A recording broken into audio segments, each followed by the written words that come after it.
Good evening. At 11 a.m. on the 19th of September 2002, my beautiful cousin Yoni Jesner was killed in a suicide bombing on a bus in Tel Aviv. That's why I'm here today to speak to you. It's a strange thing, but when you think about it, you might wonder why we actually have Yom HaZikaron. After all, anyone who has suffered the loss of someone dear remembers them each and every day. I do. And anyway, we have the yahrzeit and we have the anniversary of their death. So why do we have such a day as this? I think the answer lies in two words: community and action. We can care as much as we like. We can think and remember as much as we like. But if we do it alone in our home, we have changed nothing. By coming together this evening, we have taken what might have only been a thought or a memory, and we've changed it into action. We have acknowledged that we are part of a London community, and we are part of a diaspora community, and also our Israel community.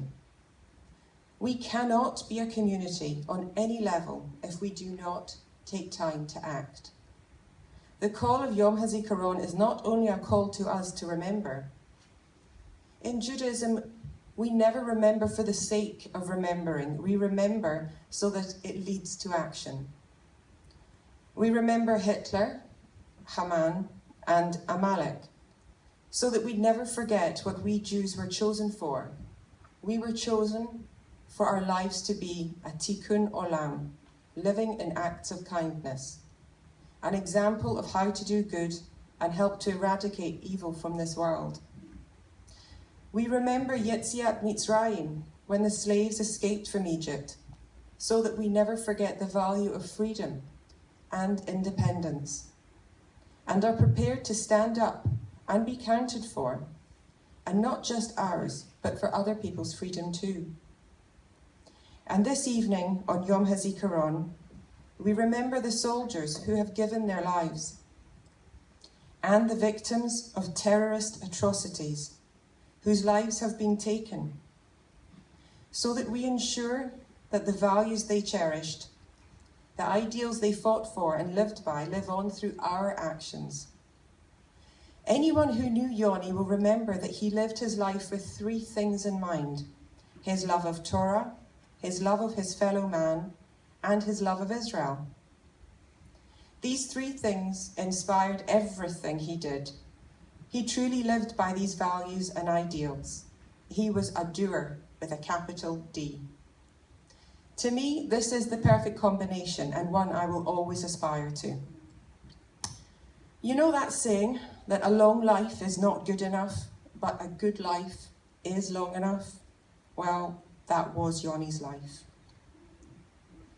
Ari, Yoni's eldest brother, said at Yoni's funeral that Yoni achieved more in his 19 years than most of us do at 90. He had such wide and varied interests and involvements. He was the youngest volunteer at the Glasgow Chevra Kadisha, the Burial Society. He tutored religious or school subjects most days, as well as having his own regular learning sessions at yeshiva. He headed Glasgow B'nai Akiva and the Jewish Youth Council, and was the youth delegate to the Scottish Parliament. He helped out with shul services every week and taught Cheder on Sundays. He taught himself to speak Hebrew and to play the guitar, and all this while studying for his A-levels, which he passed, as you can imagine, with the highest grades. He had friends of all ages, backgrounds and religions. He was nutty, zany, yet utterly focused all at the same time. It was he, the youngest of my four older cousins, who was the first in shul every Shabbat morning. And it was he who would make sure that we all went to visit our grandpa every Shabbat afternoon. He rounded us all up. When Yoni was 15, he and I went to my grandma's house in the summer. He helped me get over my fear of dogs. One evening we took a walk to the rose garden nearby. As we were walking along, we heard a large dog barking ferociously. I was petrified. Yoni very calmly looked at me and said, "Give me your jacket." I wasn't sure where he was going with this request, but far too panicked, said no problem and handed it over. He simply wrapped it around his arm and barked very loudly back at the dog, who whimpered and ran off. And my fear disappeared in a flash. I wonder how many of us will actually see our children realise their potential to become the best they can be, choosing to care, choosing to live their lives out, to lift their lives out of the ordinary, where they constantly think, I want, and what can I get, onto the extraordinary, where they can begin to think, what can I give? This to me is what community is all about. This is what Yoni was all about. Lord Sachs wrote, "The good we do lives after us. It's the greatest thing that does. We may leave a legacy of wealth, power, or even fame. But these are questionable benefits and sometimes harm, rather than help those we leave them to. What we leave to others is a trace of our influence for good. We may never see it, but it is there. That is the greatest blessing of leadership. It alone is the consolation beyond grief, the part that never dies." I do know of the profound influence Yoni has had, and that knowledge gives me great comfort. But I also know that there are many more potential Yonis in our community, and that's why our family created the Yoni Jesner Foundation.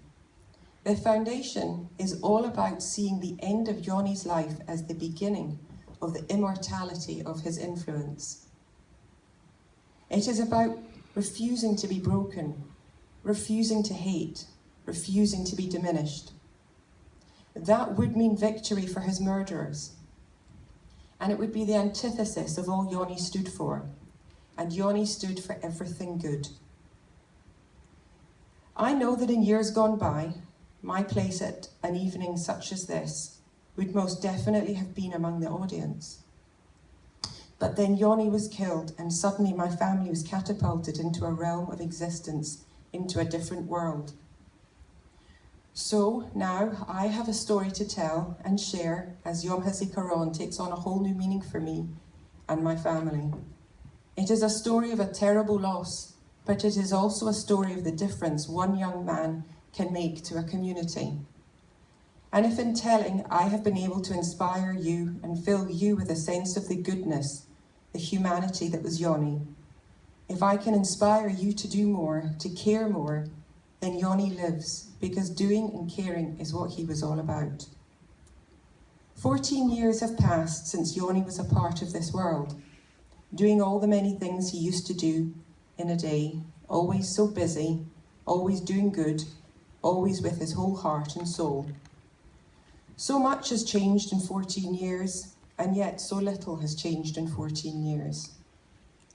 Yoni doesn't know that he's an uncle to 13 nieces and nephews. He doesn't know about Skype, or iPads, iPhones, or WhatsApp. He's never heard of a man called Barack Obama. There is just so much he doesn't know. Life runs on at an incredible pace, but that's okay, because as family, we've learned that however much moving on we may do, it doesn't mean ever leaving Yoni behind. It means carrying his memory with us and all that we have learned and still learn from him. But what may change in our lives and in the world around us, there are some things that will never change.